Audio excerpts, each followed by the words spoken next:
Magandang araw, ako si Evan Cruz, Batang Baliwag, isa akong international volleyball coach. Yung sports ng family namin, basketball talaga. Ininfluwensyahan kami ng tatay ko, si Renato Cruz. Kung mapapansin niyo yung pamilya namin, puro basketball, Everain, Jeremy, Ivan. Pero nung high school kasi, parang na-enjoy ko mag-volleyball. Tinuruan ako ni Coach Christian Reyes.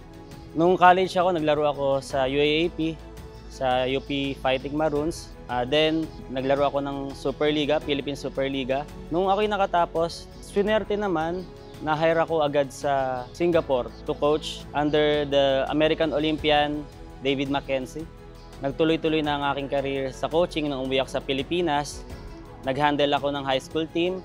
Then, year 2021, may phone call ako to coach in Malaysia and Singapore. Hindi naman ako masyadong nag-expect, pero ginawa ko lang yung best ko.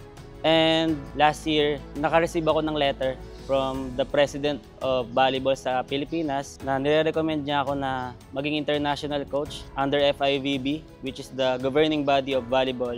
Kaya malaki po pasasalamat ko dahil nagtiwala sila sa kakayanan ko at nagkaroon ako ng bagay na minamahal. Pinaka-proud ako as a coach yung nare-represent ko yung Pilipinas, specifically yung Baliwag City, dahil pagtungtong ko sa ibang bansa, lalo na sa Malaysia, nagkakaroon ako ng chance na ituro sa kanila yung mga natutunan ko. Yung katangian ng isang Baliwagenyo na nadala ko, yung hindi sumusuko. Dahil pag may ginagawa ako, maliit man na bagay, malaki man, yung hirap andyan yan eh.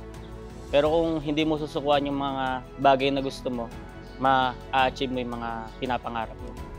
Ngayon, ang pangarap ko sa Baliwag City, mas lumaki pa yung volleyball. Actually, kahit ibang sports, mas lumaki pa. Kasi sa ganitong paraan, kung mag-e-excel bawat bata, pwede silang maging scholar ng mga top universities sa ating bansa. At ang sports, may aral kasi yan, yung disiplina sa sarili, na ma-apply nila sa iba't ibang aspeto ng buhay. Muli po, ako po si Evan Cruz, Dangal ng Baliwag, proud Baliwagenyo.